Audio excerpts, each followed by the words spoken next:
You guys back to another episode of Muddy River Catfishing. Today I want to talk about ideal places to fish on the river. I've got one here in particular that I want to share with you guys. I'm here at the Rio Grande. The water's been shut off all winter long. It's barely first day or two into spring.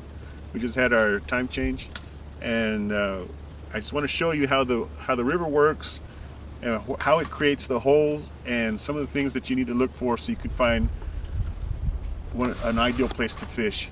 So first we're going to start where the river comes in from, and that's over here to the left. If you look that way, you see the bridge, and the water just flows in, coming down, just rolls down this way, and then it hits this little area where I'm standing. Now the key point of this little area is that there's a wash over here. So whenever we get flood waters, heavy rains, the water comes down through here and it washes all this sand out. Washes all this sand, brings it in, and it deposits it into the river right here.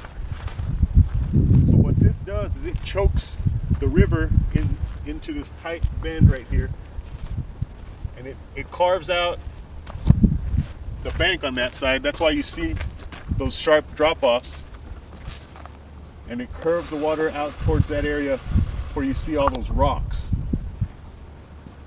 Now those rocks are ideal because that keeps the water moving faster. When you have fast moving water, that's what's going to carve out the deep spot where your fish are going to be. So I'm going to walk down there where the rocks are, and I'm going to show you where the hole is. So let's go check that out. Alright, so we moved down a little bit to where the rocks start creating that hole. Actually, if you look just up here, you can see the wet sand where the hole has already started. This isn't the deepest part of the hole, but it's the very beginning of it. Now, if you look behind and you follow that embankment, that's where the water's coming along, and then it hits these rocks right here. Once it hits all this rocky area, it channels the water and causes it to carve out what would be a hole. And as you can see, the deepest part still has water, and that's over there. And that's where your fish are going to be. And actually, there's still fish in there right now.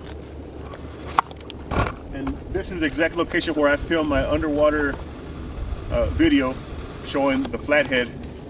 So I can show you exactly where those fish were sitting when I was filming them. So let's go check that out. Alright, so we moved down. We're about center of the hole. And as you can see, the water where it started is over there. And the hole comes along here. You see all those rocks, and then it kind of makes its way to the bank. And you'll see those roots and small sticks protruding from the bank. And underneath there are actually holes where the catfish hide or nest, depending on what time of year it is. And all along there, I actually saw flatheads hiding. All along this area here, same thing. And it was just random. I'd see one here, one there. But where I really found the most flatheads, and I'd say we're talking about 6 or so grouped together, was in that bush over there. That bush, they were actually in the branches. And if you could see, obviously they're not on the bottom there. They're, I'd say, maybe 3 feet off the bottom, just sitting in the branches. So when I set my baits out and I do a drop line or one of those yo-yos that I use, that's why I come up about 3 foot off the bottom, especially when fishing for flatheads, because like I said in the previous videos, that they're predators and they're ready to strike facing upward, much easier than facing down. and I've had quite a bit of success fishing that way.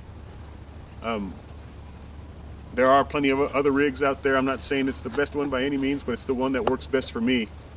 So, as always, thank you guys for watching, and we'll see you guys next time.